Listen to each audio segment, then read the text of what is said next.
Good morning, everyone. I'm Kerry Edwards from the Chartered Institute of Fundraising in the UK and from the European Fundraising Association. And I'd like to welcome you to today's webinar looking at the findings of the European Non-Profit Pulse Report, which we published at the end of last year. Before I welcome this morning's speakers, I have a few housekeeping announcements to make. So first of all, this webinar is being recorded so that we can make it available for you and your colleagues for continued reference, and the recording will be sent to you after the event. We have over 700 people registered for this webinar, and we're really keen to answer as many questions as we can before we close. So please do submit your questions through the Q&A tab at the bottom of your screen.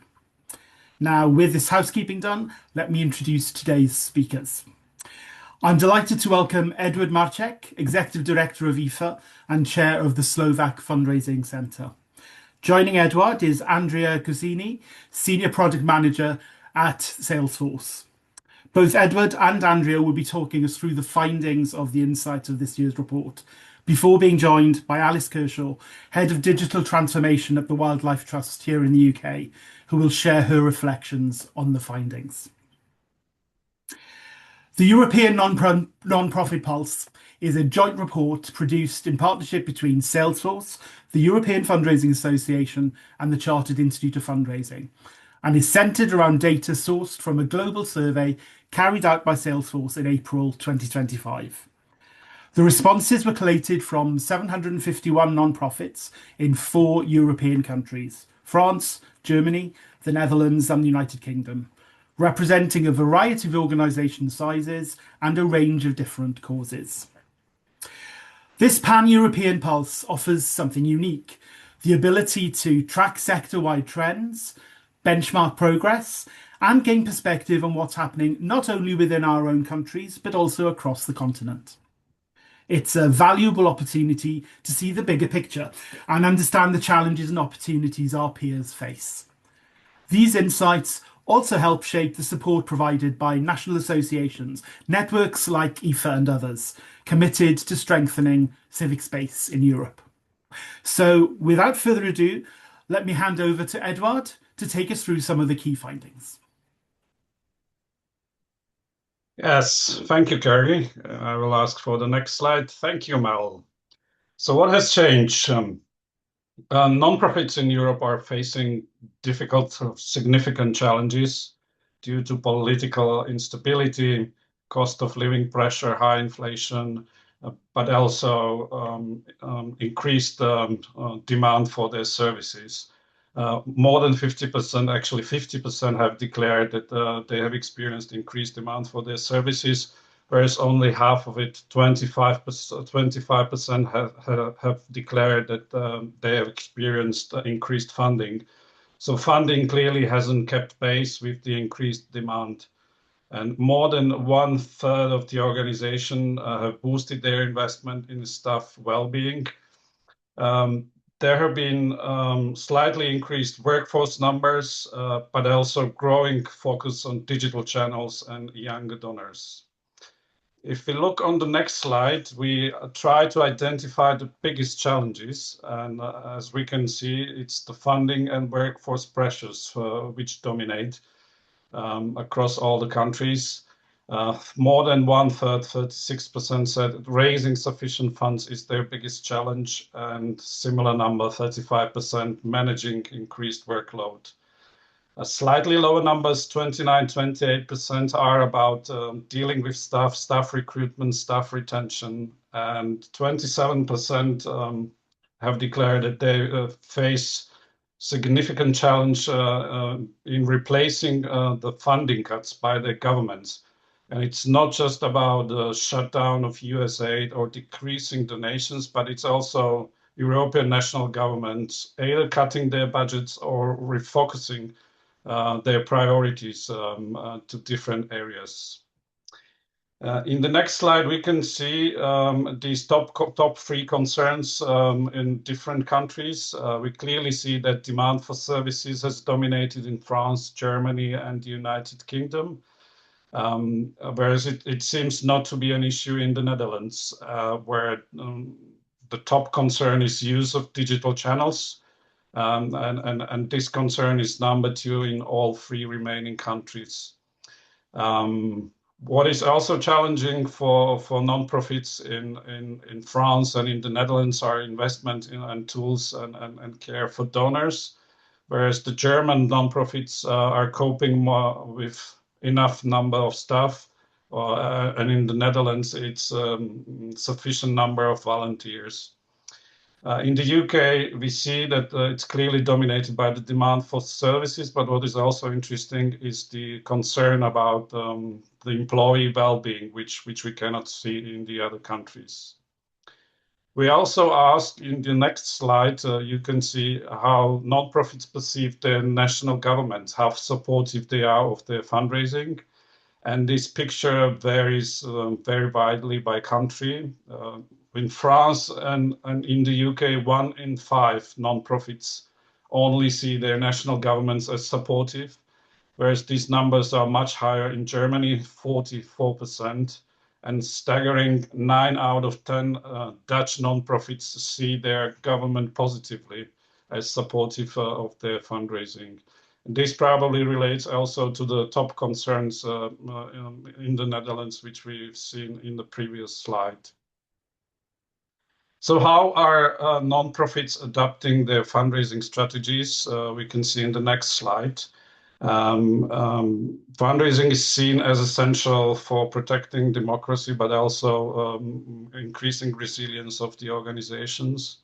Almost 1/3 are investing in a more diversified strategy, or diversifying their strategy in a wider mix of channels.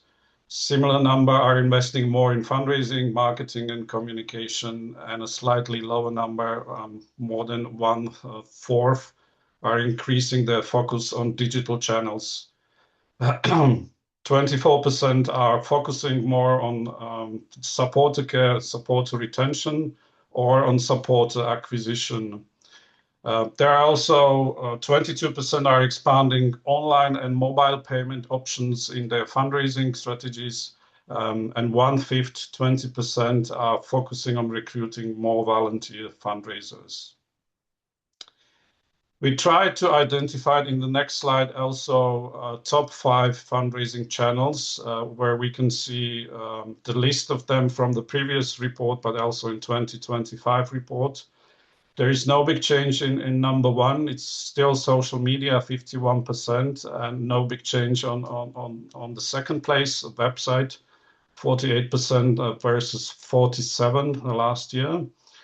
The third place is taken by email, which is interesting. There is a decline in usage of email from 48 percentage points to 37 in 2025. And paid social media advertising has taken over on place number 4, has taken over face-to-face fundraising. So paid social media have grown from 33 to 37, whereas face-to-face fundraising has gone down to 33%. What is interesting here, it will be interesting to observe how the recent regulatory changes in the European Union and also meta ban on political and social adverts for non-profits will influence this fundraising channel.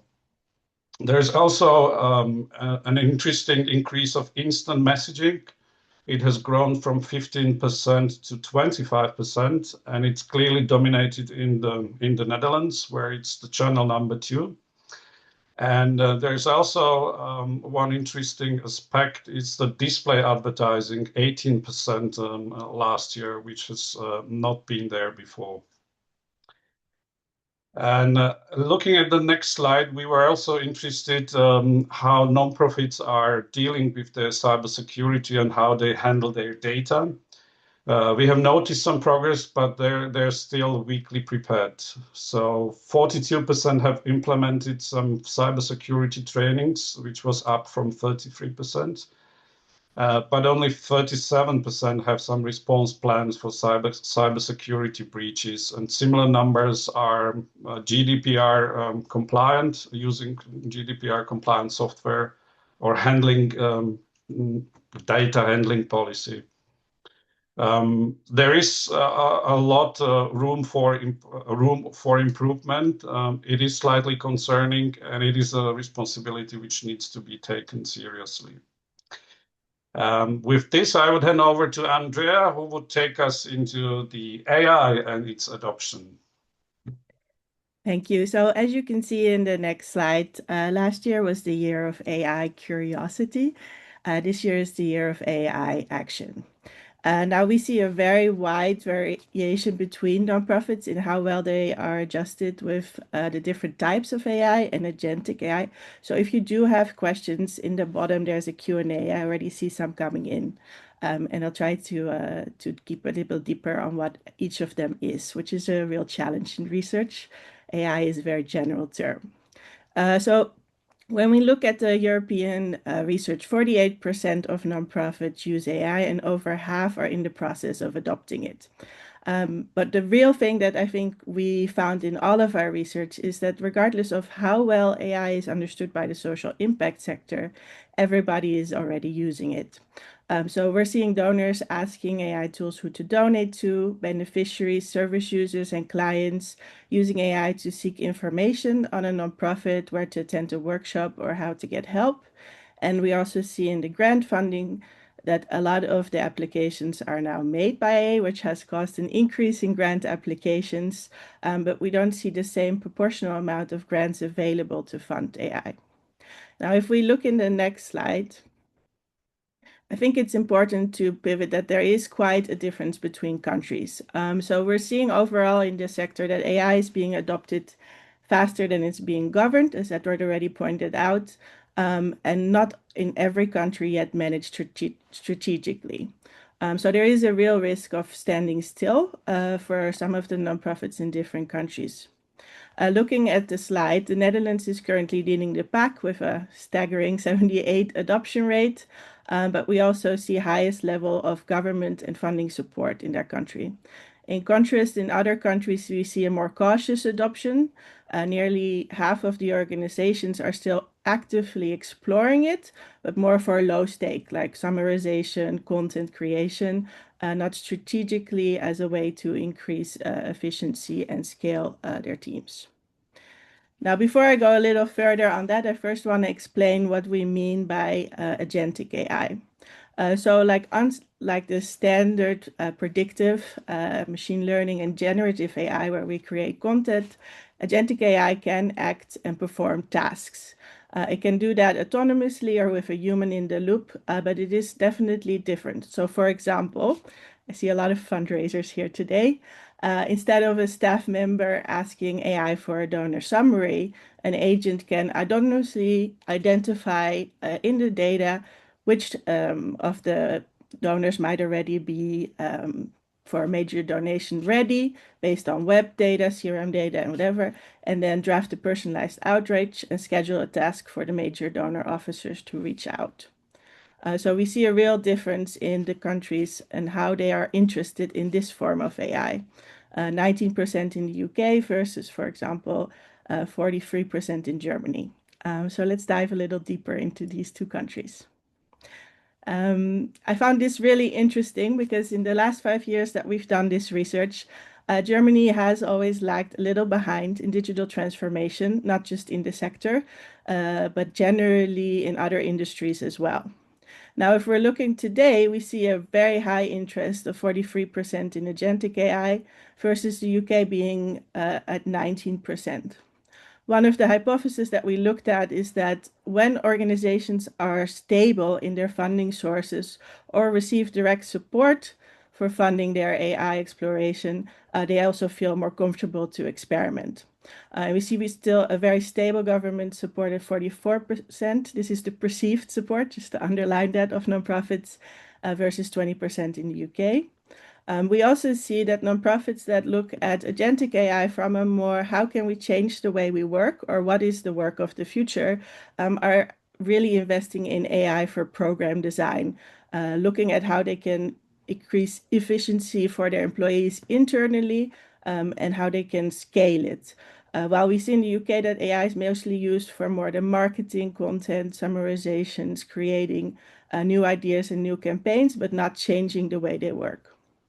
And then the last part, and I think this is what we're really going to look at also next year in the research. So I really encourage you to fill the survey when it comes around again for the sixth time, is that although funding confidence in Germany is driving rapid tech experimentation, we hypothesize that maybe also the UK's digital maturity in the last 5 years, it was much higher, has led to a safety first approach. If you understand really well what both the benefits and the risks are of AI, you might also be slower in your adoption, but it doesn't mean your eventual outcome will be better.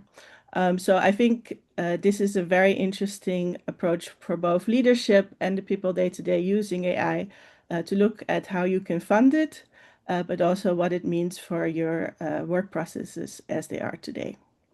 So if we now go to the next slide, this really brings me back to one of the essential points, how you can start with small purposeful moves and how a lot of the organizations that we work with now have begun a new way of working in the age of AI.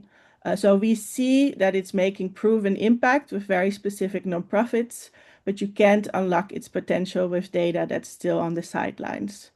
So a proportion of the organizations we work with are first starting to look at how to remove silent systems and data, get rid of all the manual workflows that are not necessary, and how they can become proactive instead of reactive, and also having a stronger alignment between mission and day-to-day work so that staff burnout is curbed. And that means that success this AI era is not defined by organization size, budget, or cost, but by the data maturity across the tech, the people, and the process. And so I think that is definitely one of the messages that we want to give you today. Don't let just happen AI to your organization, be an active participant in it. I think the greatest risk we see today is the potential we as a sector leave on the table by standing still. And so while the unglamorous work of data inventory, retention, and classification is not our favorite, it is where we prove our values and where we are ready for using AI ethically. So these pillars are really helping us to move forward, having a stronger data foundation, but also having our people and process adapted. So don't wait for perfection, but start with small purposeful moves. And I think one of the great examples that we have seen here is Alice from the Wildlife Trust. So I'll hand over now the slides to her. Hey, thank you very much. Lovely to be here.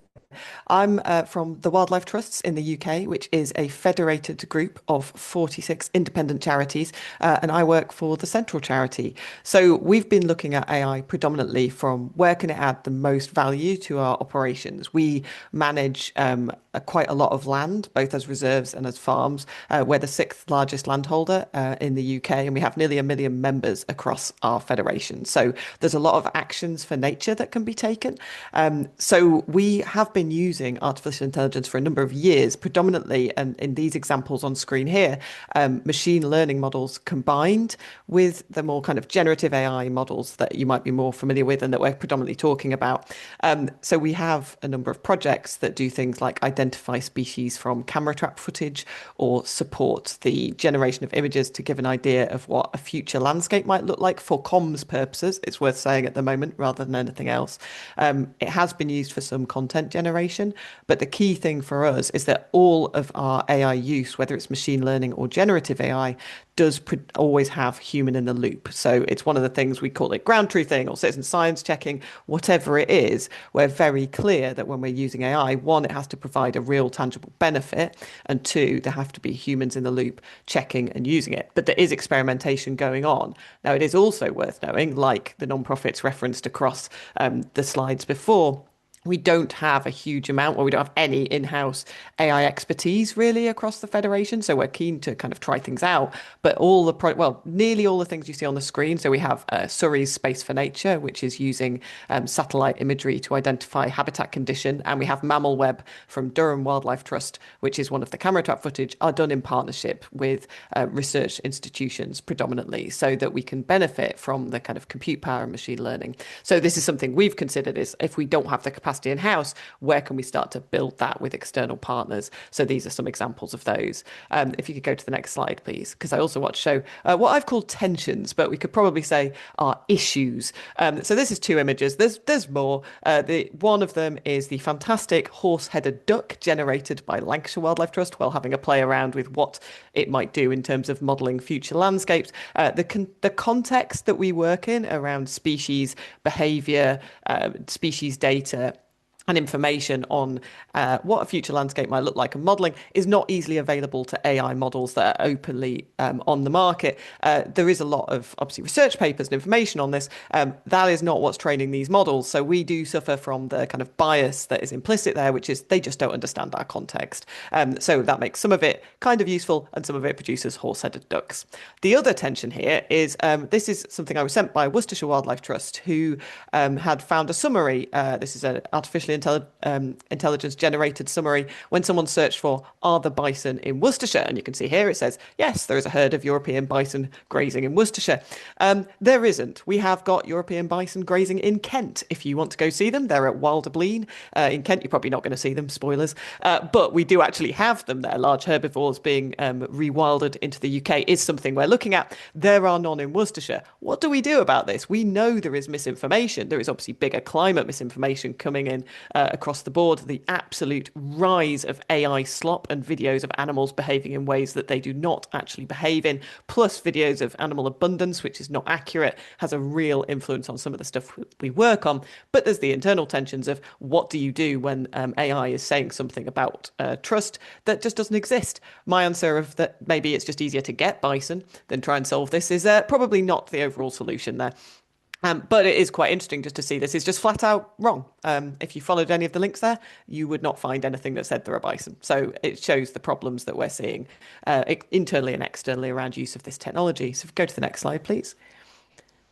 So we also have identified a number of issues. We started at the Wildlife Trusts having conversations about responsible deployment of AI. That was our initial focus point.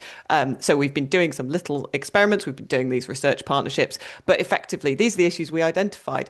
People felt disempowered, the risk of their jobs being lost by AI. There's a real clash between the ethics and values of AI around things like environmental impact and the work that we're trying to do, which we're really wrestling with. Alongside that, we need to be very trusted. Our brand is a trusted one, so we cannot risk putting out misinformation, especially in the context of climate change, where there's already enough out there.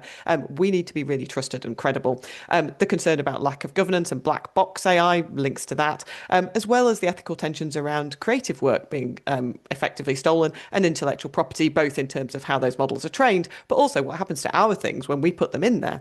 So there's a whole issue there around transparency and accountability that basically means we are really considering exactly how AI might fit into our overall structure, because we're also well aware we're trying to solve some really, really knotty problems that are seriously complex. So we need all the tools we can get, and some of the ways that AI works really does support that as well. So there's a big tension here, which I think we kind of have to almost just hold. Like one of my digital advisory group members said, we kind of have to hold that both are true. It is incredibly useful and has some real benefit for our overall strategy, but there are also some real issues that we need to go into with our eyes wide open. So if we go to the next slide, please.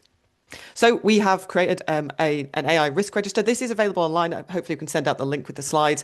We've made it openly available. It's also a couple of years old now, but it set out the areas where we were thinking of using it across the board, and a little bit about the biggest areas of risk, challenges and constraints, and possible AI tools you might want to use. And this is to help us think about where does it add value, where might it not do, and where kind of just starting to think about what the positive impact might be. Let's not jump to how does AI work? Let's jump to what's the problem? And AI is one of the many tools in our toolkit that might help us solve that problem.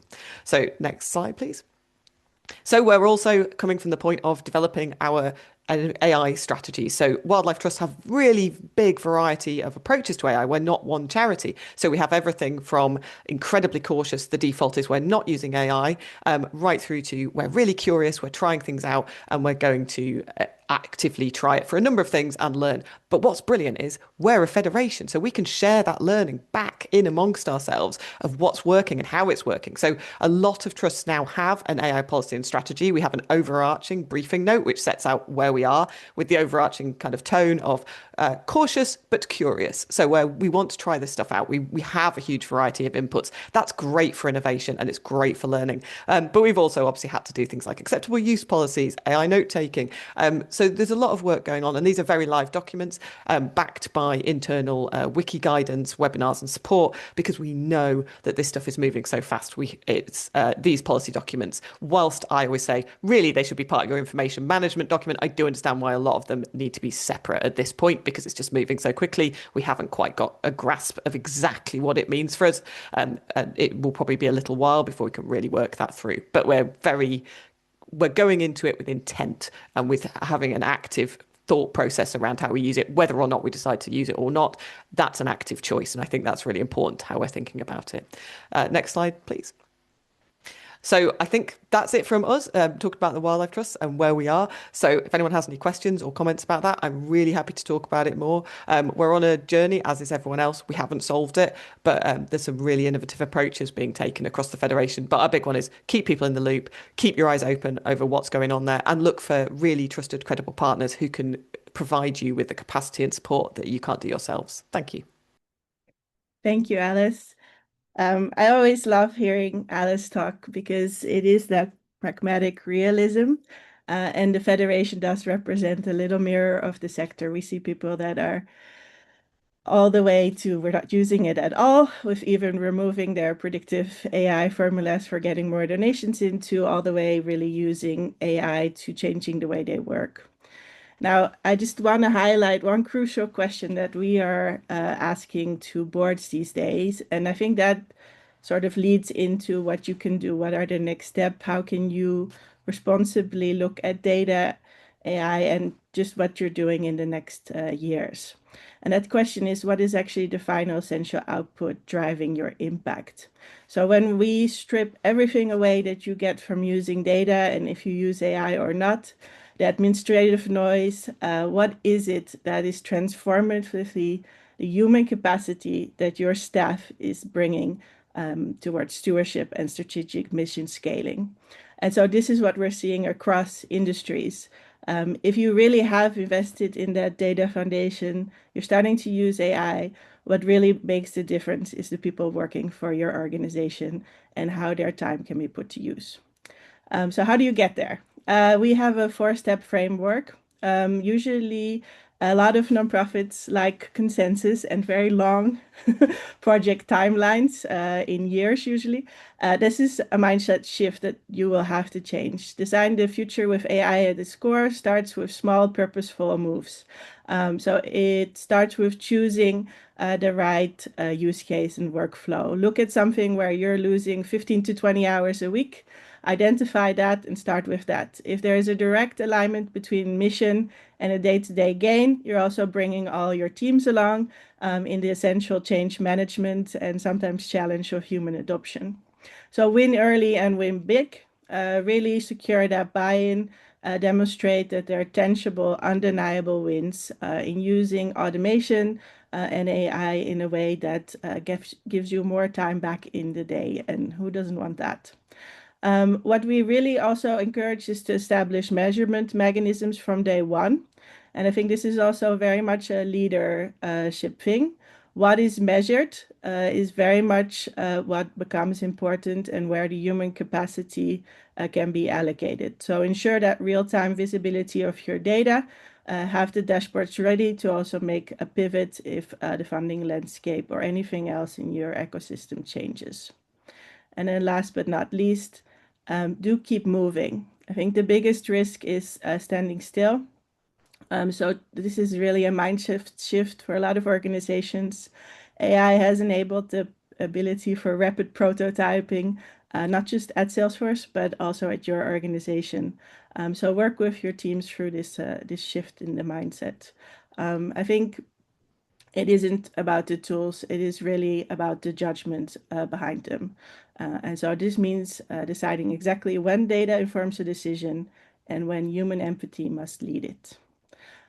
So with that in mind, don't forget to download the European Nonprofit Pulse report if you haven't read it. I will give it over back to Carrie for the last bit, and then we're going into questions.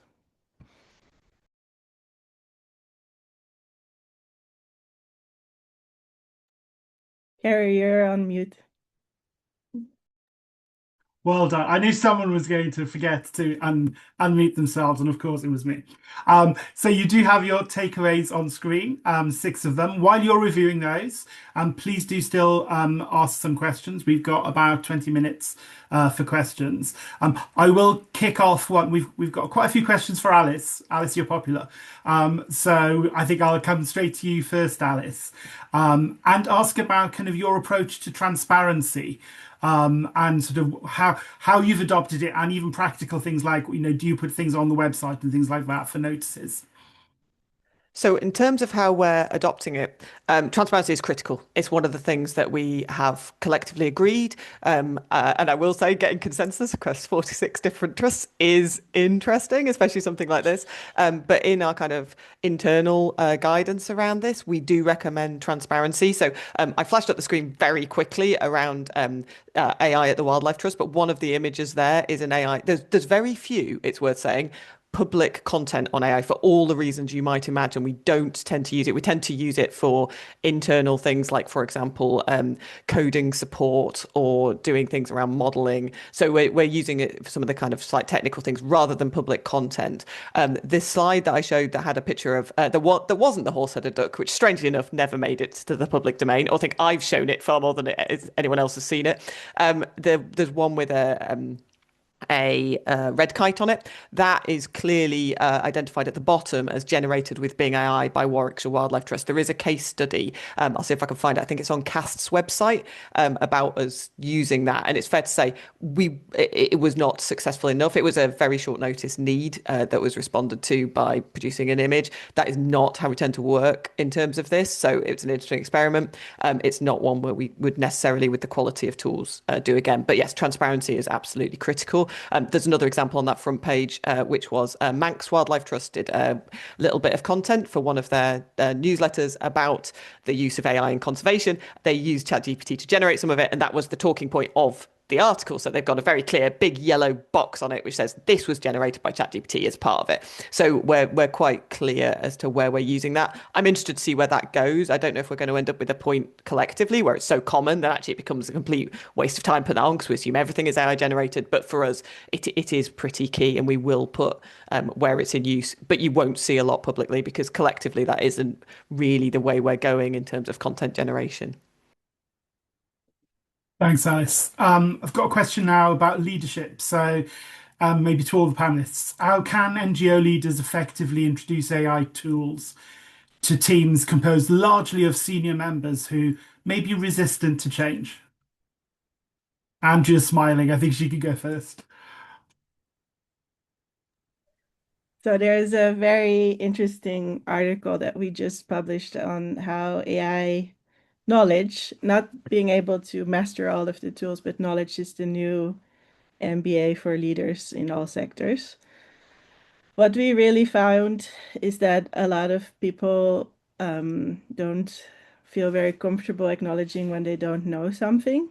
And so we've started to do much more smaller groups with leaders where they exchange between themselves what the parts of AI are that they don't understand. And I think that has really helped. So the ironic nature of it is that a lot of these groups we now do in person, just because it has helped learning. Now for Salesforce itself, and this is something I was discussing with Alice earlier, we have mandated learning. So we have up to 8 hours a week where we have time set aside to learn about AI and what it means.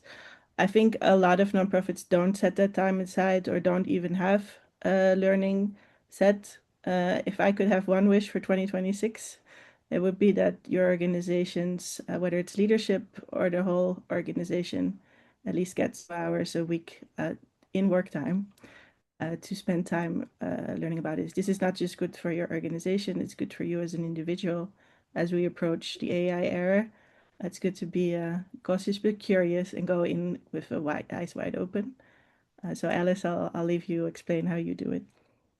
Yeah, I was going to say, so we have the advantage that our chief exec is really interested in AI, which really helps. So we've been doing things like workshops, like literally at our leaders. Because if you think about it, we're 46 charities, so I've got 46 chief execs, 46 chairs, and quite a lot of directors. So this is something that's quite pertinent to how we work. So a lot of kind of getting their kind of thoughts, their fears, their ideas, but we have a real mix. So it's kind of some people are really interested and on it. What we have done though recently is run a whole series of courses with Data Orchard called Data for Leaders. Would recommend these. We've sold out 2 lots of courses on this at the moment across the Wildlife Trust Federation, which is very explicitly looking at the data side of AI. And I think, well, the data side of everything, which is well worth doing anyway, as we've kind of discussed. But that helps with the confidence around AI because they're understanding some of the foundations that feed into that.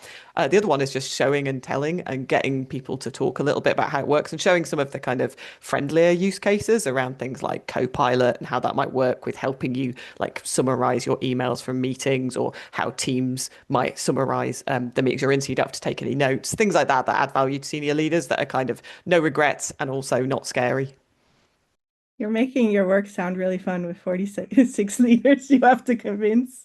I think one more thing that I just want to add that we've really seen is if you have those clear metrics and clear use case. So if you have one where you show, and this is the one thing that is really excellent, you can show it, right? So before we had to tell it, we had to do our elevator speech. Now they can show it and feel it. And so we've had workshops with leadership where we just showed how we saved 20 hours a week by automatizing and using AI for something as simple as finding prospects in their database that they didn't know already ready to give a major donation. If you can make the business case, and Salesforce BVS team does this for free for nonprofits, then it becomes very clear to a CEO why he should care or why she should look into educating herself.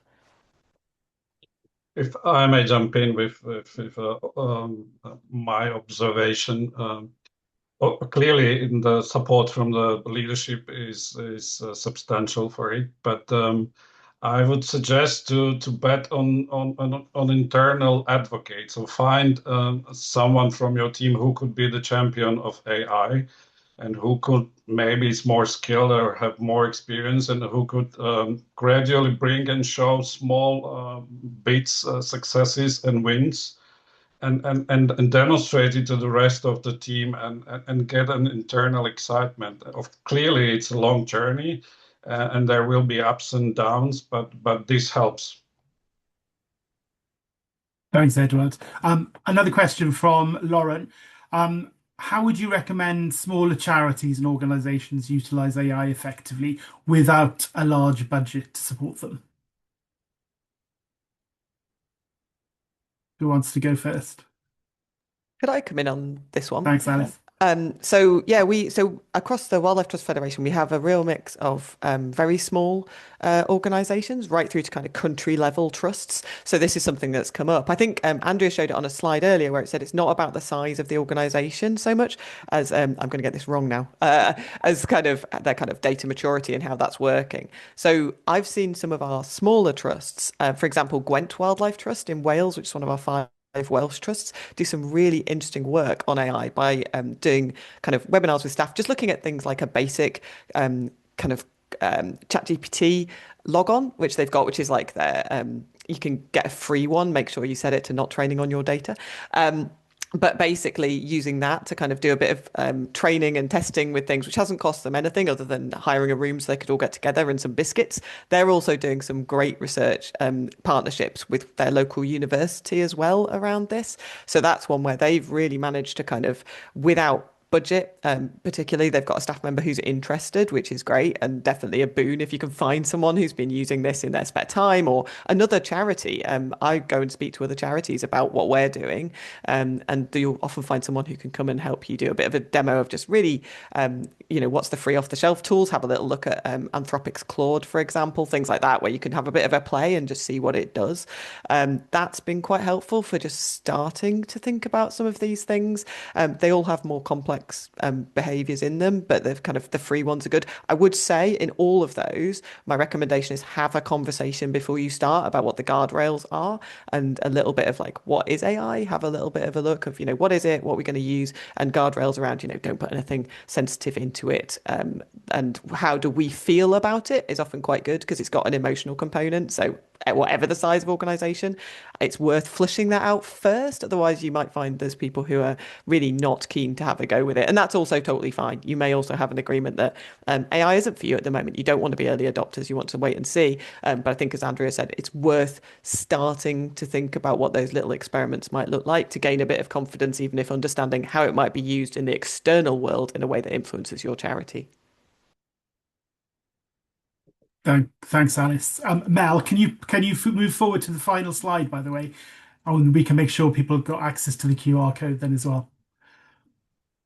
Andrea, I think you were going to jump in.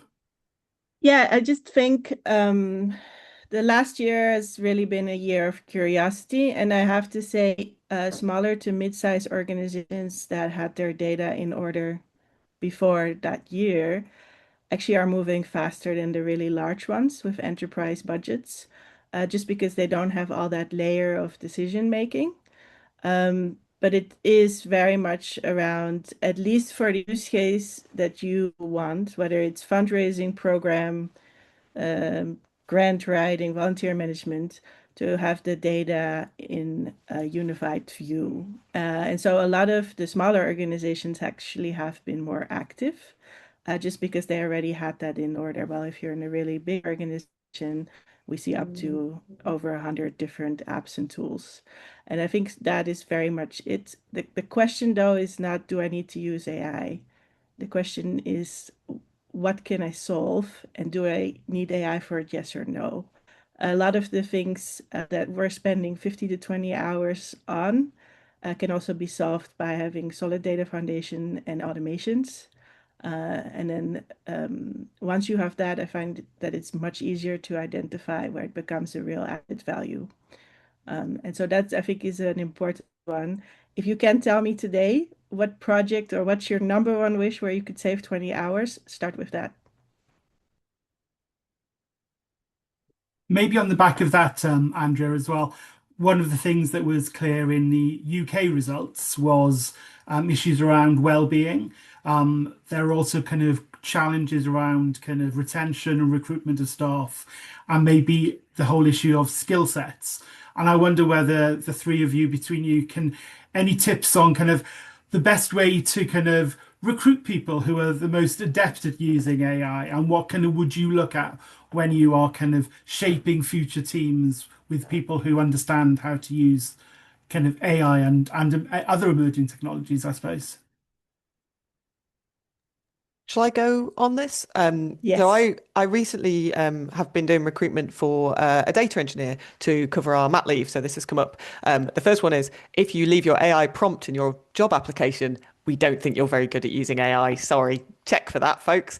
That's maybe a real example. But we are looking. First thing to say is, charity sector, that's hard to find. People who are like true machine learning kind of AI experts are not, as far as I can see, are fairly few and far between. So what I'm looking for is people who understand the kind of the logic of how this kind of stuff might fit into in our case, like our kind of technical pipelines, like where might it fit?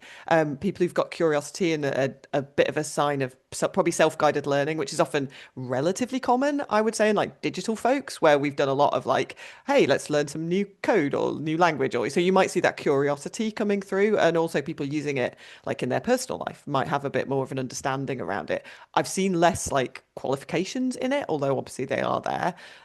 So it is looking for that, like I say, the kind of curiosity, the test and learn, the being prepared to like try something out that might not work, is often what I'm kind of looking for in those kind of roles. And that is there. This is something that there's a big hype around. So we're seeing that. But actually, that really hard technical skills, I think, are harder to find. So for me, there's something around finding ways to upskill staff would be great in terms of like a plea to those who are funding things. The kind of gap between the kind of real basics and then the like hard technical skills, which at the moment we have to go to partners for. How do we kind of bridge that so that we can own a little bit more of our own destiny around AI and how we use it in the charity sector would be great.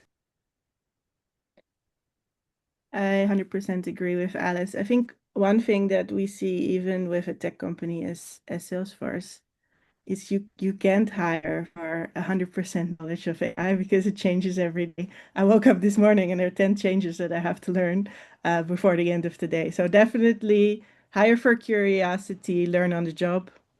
I also think what we are generally seeing is a mindset shift in how we build tech. So what I alluded to earlier, those long year projects where the IT just hounds up in some cave somewhere and comes back after a year and a half and says, this is how we're doing it now at the organization, they're not going to be there anymore. It's 2 to 3 months, rapid prototyping, showing the prototype, taking the organization with you, co-creation, and failing forward. And it has to be someone who is okay with that, because you have to bring the organization with you. And if you don't manage to do that, the technology can be as good as you see today. It's not the problem anymore. You can do anything at this stage with the tools that are available in agentic AI. It is the adoption and the people and process and the rethinking of where you put the time that is most important. So definitely hire for curiosity, learn and build on the job with them. And I would say, last but not least, give them the agency to do so. I know consensus is very important. I'm originally from the Netherlands. We love consensus. But if you don't give people agencies to experiment, to have some leeway within the guidelines that you have given in a 2-page guideline, not a 25-page guideline, and then they will be halted in their job and won't stay as long as you would like them to. So I think that element of control is something we will have to have a mind shift on. So that's my take on it. Maybe Thanks, I would Andrea. maybe I would only add the curiosity and mindset are crucial, I would say, but also someone who is able to identify tasks which are repetitive, which are not requiring so much human inputs, and who are able to simplify or automate processes and interconnect different tasks, modules, softwares. So that would be crucial for me, or that would be actually exciting if I could find someone like that, because it's not just simply to know one skill, but it's the mastery is to connecting it to others and to make much more effective process, much faster output with less human input. And yeah, that would be my line of thinking. And can I ask our panelists, if they were going to offer one practical takeaway, what should everyone online with us today do in the next 12 months to stay on top of things and financially and operationally viable when they're using AI? Well, if I can go first, I would say the practical thing of come up with some just straightforward guardrails for people who are being supported. So have a little bit of a think. There's loads of stuff out there. There's loads of guidance. But I would say basically make sure you always have human in the loop and have a little experiment. So I'm going to do more than one. Have a little experiment, but make sure before you do that, make sure you've got human in the loop. You understand a little bit about not training the models on your data, if that's in your context. I suggest do that, and security, and making sure that you're transparent about the use and try and record some of your experiments so you can learn from it. The other one, which is not so much a practical tip, but I cannot let this go without saying it, is go and get on the mailing list for the Centre for Humane Technology. They are doing some fantastic work in the ethics and AI space. I am a huge fan. It's well worth looking at what they're doing, especially in the societal context where at the moment this stuff is not politically neutral. I'm sure you've clocked that. And they are brilliant at exposing and talking about where things are going, where the incentives are leading. And so as charities, especially because we're often very values and ethics based, keeping up to date with that, in my opinion, is as critical as keeping up with the technical changes. And both of those are moving really fast. So anyone who can help, get on their mailing list. They're well worth doing. I can post the link in the chat, or I can get someone else to post it in the chat if I can't.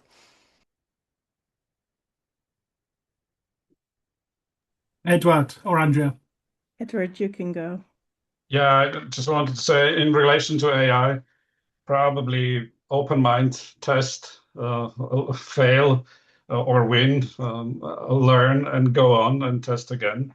And if I broaden it to fundraising, for those who are reliant on public funds or or for example, on Meta advertising platform in the European Union, build your alternatives, generate your leads, generate your databases, and develop regular giving, because that's the way. Of course, much more challenging how to face funding cuts, but also how to increase your resilience and not be as much dependent on media platforms, for example. I think the brilliant thing about the future is that it hasn't happened yet. So I think this year is definitely the year for the charity sector to define what that future will be. And the number one thing that I think we came through with research, but also in our discussions, is trust. So we have organizations that have built the most amazing, even multi-agent infrastructures. But if your teams do not trust your data, they will not use it. So my one takeaway is make sure that this year your data is solid, your infrastructure and processes are clear. Because for me, it is this year that you can do that. In the following years, it will be harder and harder to catch up because AI does go at an extremely rapid pace. And so for you to organize your data in a way that you can trust it and can pivot, because things change all the time. If you have a dashboard in real time where your fundraising campaign is, you can change. If you have no idea where the attribution is coming from, it becomes much harder to change. It will be a gut feel.